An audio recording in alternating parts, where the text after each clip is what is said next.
সুপ্রিয় দর্শক, আসসালামু আলাইকুম। নির্বাচনের আগে জামাতে ইসলামী এবং বিএনপির সম্পর্ক খুবই বাজে অবস্থায় পৌঁছায়। নির্বাচনের পরপর সেটা আরও বাজে অবস্থায় পৌঁছায়। বিশেষ করে সংবিধান সংস্কার পরিষদের শপথ নিয়ে দুই দলের মধ্যে বিভেদ এমন পর্যায়ে পৌঁছেছে, মানুষ মনে করেছিল এই দুইটা দল, একটা সরকার দলে গেছে আর একটা বিরোধী দলে গেছে, এরা 5 বছর দেশ শাসন করতে পারবে না বা 5 বছর দেশকে চালিয়ে নিতে পারবে না। বিভেদটা এমন জায়গায়, অনেকেই ভেবেছিল যে জামাত সরকারকে কোনো ছাড় দেবে না এবং সরকারকে ফেলে দেবে। অনেকেই ভেবেছিল সরকার জামাতকে কোনো ছাড় দেবে না, সংসদে বসতেও দিবে না, প্রতিদিন ওয়াক আউট হবে, এরকম সন্দেহ মানুষ করেছিল। কিন্তু আমরা দেখলাম এখন পর্যন্ত সংসদের প্রায় মাসখানেকের মতো কার্য দিবস সম্পন্ন হয়েছে, কিন্তু জামাতে ইসলামী মাত্র 3বার ওয়াক আউট করতে পেরেছে। এখন পর্যন্ত যে সংসদের যে অধিবেশন বসেছে তার মধ্যে মাত্র 3 দিন ওয়াকআউট করেছে। আমার জানা মতে জামাত ইসলামী 3বার ওয়াকআউট করেছে। কেন?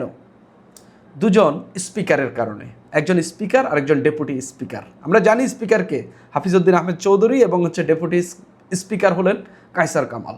দুজনই বিএনপির নেতা ছিলেন। একজন বিএনপির স্থায়ী কমিটির সদস্য, আরেকজন বিএনপির আইন বিষয়ক সম্পাদক ছিলেন।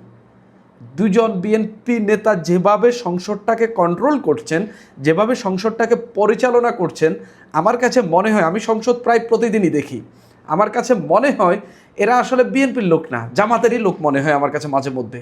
জামাতকে এত প্রায়োরিটি বা জামাত জোটকে, এনসিপিকে এত প্রায়োরিটি দেয় বা এমনভাবে তাদের সঙ্গে কথা বলে এবং সরকার দলকে এমনভাবে ডমিনেট করে এই দুইজন, আমার কাছে মনে হয় না যে তারা আসলে বিএনপির লোক।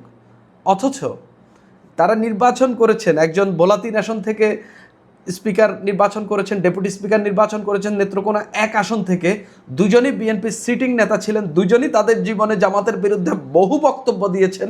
সেই দুইজন এখন সংসদটাকে এমন নিউট্রালি কন্ট্রোল করছেন, এমন নিউট্রালি পরিচালনা করছেন কার্যপ্রণালীর মতে, তারা আসলে প্রশংসায় ভাসছেন। যদি জামাতে ইসলামের তৃণমূলের নেতাদেরকে আপনি এখন জিজ্ঞাসা করেন তাদের কাছে এখন বিএনপির সবচেয়ে প্রিয় ব্যক্তি কারা, তারা তো এখন যদিও বিএনপিতে নেই, পদত্যাগ করেছেন, নিঃসন্দেহে স্পিকার এবং ডেপুটি স্পিকারের নাম উঠে আসবে। অথচ এই ডেপুটি স্পিকারের পদটা পাওয়ার কথা ছিল বিরোধী দল এবং বিরোধী দল নেয়নি। এখানে একটা রাজনীতি ছিল। তারা 2টা পদই সরকার দলকে দিয়ে তারা ভেবেছিল এরা যদি সরকার দলের প্রতি ফেভার করে তাহলে তারা প্রতিদিন ওয়াকআউট করবে। কিন্তু আপনি দেখেন মাত্র 3টা ওয়াকআউট হয়েছে। আমি কথা বলবো এই 2টা স্পিকার আসলে করছেনটা কি, মানে তারা কিভাবে সংসদটা কন্ট্রোল করছেন, কি এমন ঘটনা ঘটাচ্ছেন যার কারণে তাদেরকে সবাই পছন্দ করছেন এবং মানুষ বলাবলি করছেন বাংলাদেশের ইতিহাসে এরকম স্পিকার আর আসেনি। আমি মোটামুটি 8ম সংসদ থেকেই সংসদ দেখি। শেখ হাসিনার আমলের যে সংসদ, এটা তো আসলে নিজের ঘরবাড়ির মতোই ছিল। এখানে স্পিকারের ভূমিকা বলতে তো তেমন কিছু ছিল না। স্পিকার যিনি সংসদে এসেছেন তিনিও যে কোন নির্বাচিত হয়ে এসেছেন তিনি ভালো করেই জানতেন।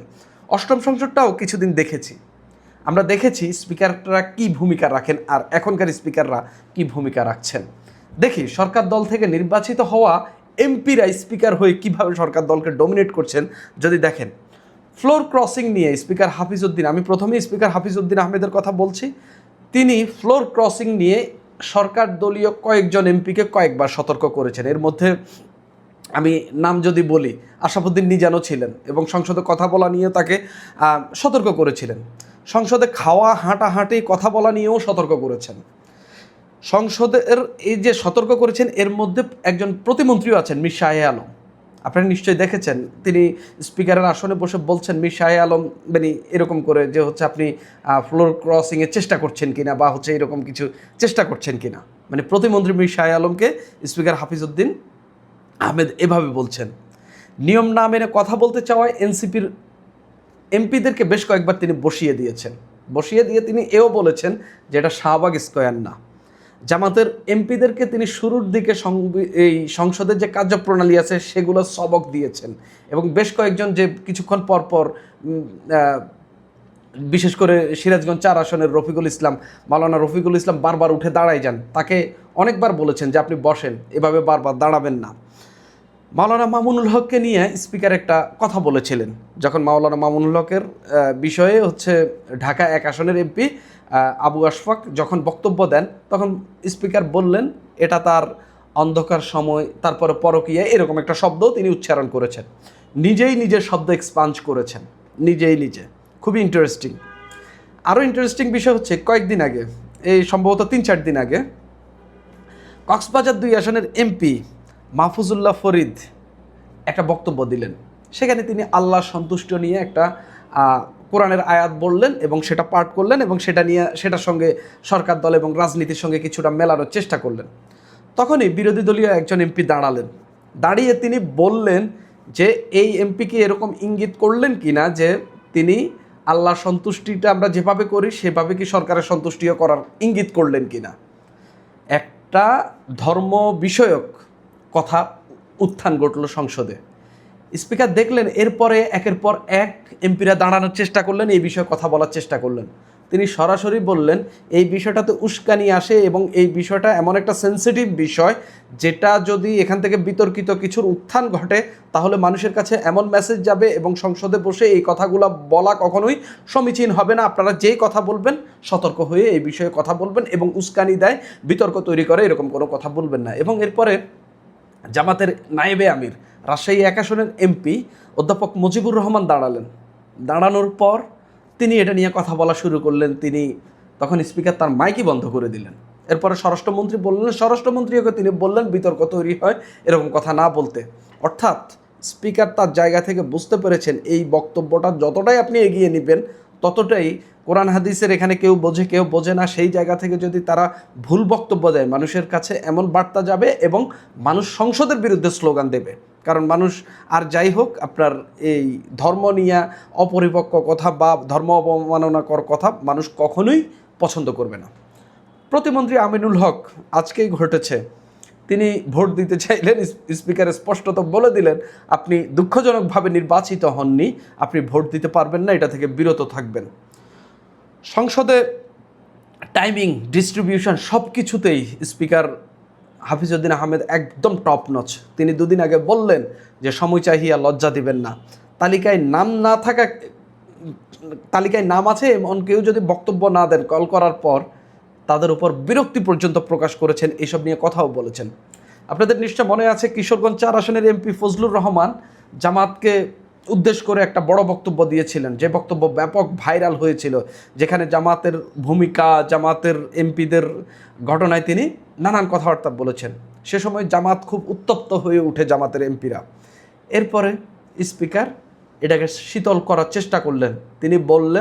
তিনি মুক্তিযুদ্ধের সংজ্ঞা দিলেন যে মুক্তিযোদ্ধা কারা, যেটা জামুকা মতে যেই সংজ্ঞাটা তৈরি করা হয়েছে সেই সংজ্ঞাটা তিনি আবার পাঠ করলেন এবং তিনি এক ধরনের নিরুৎসাহিত করলেন এই টাইপের বক্তব্য উত্তেজনা তৈরি করে সেটা না দেওয়ার জন্য।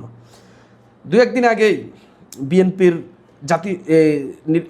স্থায়ী কমিটির সদস্য গয়েশ্বরচন্দ্র রায়, ঢাকা 3 আসনের এমপি, তিনি একটা বক্তব্য দিলেন। বক্তব্যে তিনি বললেন যে তিনি একবার ইসলামী ব্যাংকের একজনের কাছে একজনকে পাঠিয়েছিলেন চাকরির জন্য, কিন্তু হিন্দু নাম শুনে চাকরি দেওয়া হয়নি। এরপরে এটাতে তিনি আন্দালিব রহমান পার্থর নাম উল্লেখ করেও ইসলামী ব্যাংক নিয়ে যে তিনি বক্তব্য দিয়েছিলেন সেটা নিয়েও তিনি কিছু কথা বলেন।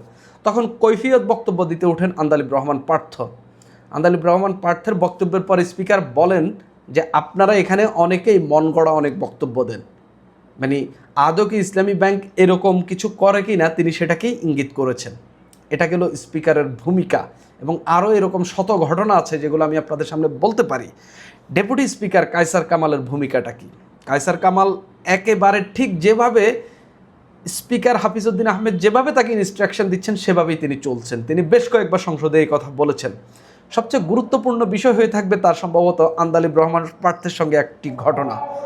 ভোলা 1 আসনের এমপি আন্দালিব রহমান পার্থ তার একটা বক্তব্য দিতে গিয়ে তিনি বললেন হাফিজ সাহেব, স্পিকারকে মানে স্পিকার কিছুই বলেননি, তিনি বললেন হাফিজ সাহেব শুনেই ডেপুটি স্পিকার একটা জবাব দিলেন যে সরি হাফিজ সাহেবকে, মানে এমনভাবে তিনি বললেন এটা তিনি নিতেই পারেননি। তাৎক্ষণিকভাবে আন্দালিব রহমান পার্থ সরি বলতে বাধ্য হয়েছেন, তিনি সরি বলেছেন।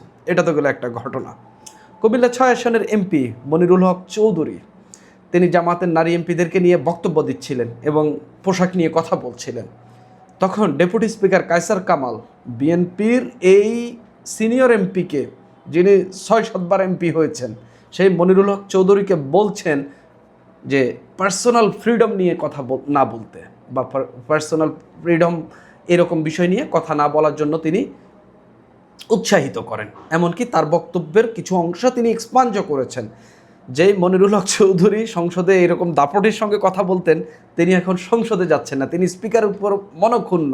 কেননা স্পিকার এরপরে এই বিরোধী দলের একজনকে ফ্লোর দিয়েছেন, তিনি এরপরে কথা বলতে চাইলেও তাকে আর ফ্লোর দেওয়া হয়নি। তিনি এখন সংসদে আসছেন না। আজকে আমি একটা তার ইন্টারভিউ দেখলাম, তিনি আসছেন না। ডেপুটি স্পিকারের আরেকটি ইন্টারেস্টিং ঘটনা ঘটেছে রবিবার 28 জুনের যে সংসদের যে বৈঠকটি গেল, সেখানে স্বরাষ্ট্রমন্ত্রী বক্তব্য দিচ্ছেন, তিনি তার মাইক বন্ধ করে দিয়েছেন। পরে নিজের তরফ থেকে তিনি 5 মিনিট সময় দিলেন। 5 মিনিট সময় দেওয়ার পর চিফ হুইপ দাঁড়িয়ে বললেন, উনি যতক্ষণ বলতে দিন, আমার সময় দেন। তিনি ডিরেক্টলি চিফ হুইপকে বললেন, এখানে আপনার নাম নেই, এই তালিকায় আপনার নাম নেই, আপনার সময় আমি কিভাবে দিব। তিনি শেষ পর্যন্ত তিনি 5 মিনিট বা 6 মিনিট স্বরাষ্ট্রমন্ত্রীকে সময় দিলেন। পরে বিএনপির মহাসচিব মির্জা ফখরুল ইসলাম আলমগীর নিজের সময়টা স্বরাষ্ট্রমন্ত্রীকে দিলেন। তখন যাইয়া তিনি বললেন যে আপনাকে এই সময় দেওয়া হলো। তখন স্বরাষ্ট্রমন্ত্রী বললেন, আপনিও না মাননীয় স্পিকার যা করেন, অর্থাৎ এক ধরনের এমন কথা বললেন যে আপনি চাইলে আমাকে সময় দিতে পারতেন। এবং তিনি এটাও বলেছেন যে আপনি কার্যপ্রণালী পড়ে দেখেন, যে আপনি চাইলে সময় দেওয়া যায় বা আপনি যে কোনো কিছু করতে পারেন, you are the milord of this house, তিনি এইভাবে বলেছেন। এর আগেও সংসদের শুরুর দিকে তিনি একদিন একটা নোটিশ উত্থাপন নিয়ে তার সঙ্গে স্বরাষ্ট্রমন্ত্রীর এসব একই টাইপের কিছু কথাবার্তা হয়েছিল। অর্থাৎ এই যে দুই স্পিকার যেভাবে সংসদটাকে হোল্ড করছেন এবং তারা যেভাবে সংসদটা পরিচালনা করছেন, এটা আসলেই এই সংসদটা ঠিক রাখার জন্য এবং প্রতিদিন এখানে ওয়াকআউট না হওয়ার জন্য খুবই গুরুত্বপূর্ণ বিষয়। আপনি যদি অষ্টম সংসদের দিকে তাকান, একেবারে 350 দিনের বেশি সম্ভবত সংসদ বর্জন ওয়াকআউট হয়েছে। এরপরে নবম সংসদের দিকে তাকাইলে একবারে সংখ্যাটা একবারে কম না, প্রচুর পরিমাণে ওয়াকআউট হয়েছে। নবম সংসদে আপনার 350 দিনের বেশি ওয়াকআউট বর্জন হয়েছে। অষ্টম সংসদে তাকাইলেও, যেটা বিএনপির সরকারের সংসদ ছিল, সেই সংসদের দিকে তাকালেও আপনি দেখবেন এই বর্জন বা ওয়াকআউটের বিষয়টা একেবারে কম না। কিন্তু আপনি এবার দেখেন, এখন পর্যন্ত যতগুলো অধিবেশন গেছে, মাত্র 3 দিন ওয়াকআউট হয়েছে। এবং বিরোধী দলের যে ওয়াকআউট, সেগুলো দেখাও যে খুব বেশি বৈধতা দেওয়া যাবে এরকম না। কিছু কিছু মুক্তিযুদ্ধের বিষয়ে কথাবার্তা উত্তপ্ত দিকে ছড়াইলে তারা ওয়াকআউট করেছেন। যেমন গতকালের ওয়াকআউটটা ঠিক একই টাইপের ছিল। এই দুই স্পিকার যেভাবে কন্ট্রোল করছেন, যেভাবে যা করছেন, ইভেন বিরোধীরাও, মানে যারা বিএনপি পছন্দ করেন না, তারাও এই দুই স্পিকারকে পছন্দ করেন। আপনি যদি সোশ্যাল মিডিয়াতে দেখেন, জামাতের পুরো বট বাহিনী এই দুই স্পিকারের নামে গুণগান গাচ্ছেন। কেন গাচ্ছেন সেটা প্রমাণ তারাই দিচ্ছেন, এবং তারাই তাদের কর্মের মধ্য দিয়ে সবার হৃদয় অর্জন করেছেন। সুপ্রিয় দর্শক, এখন এই পর্যন্তই।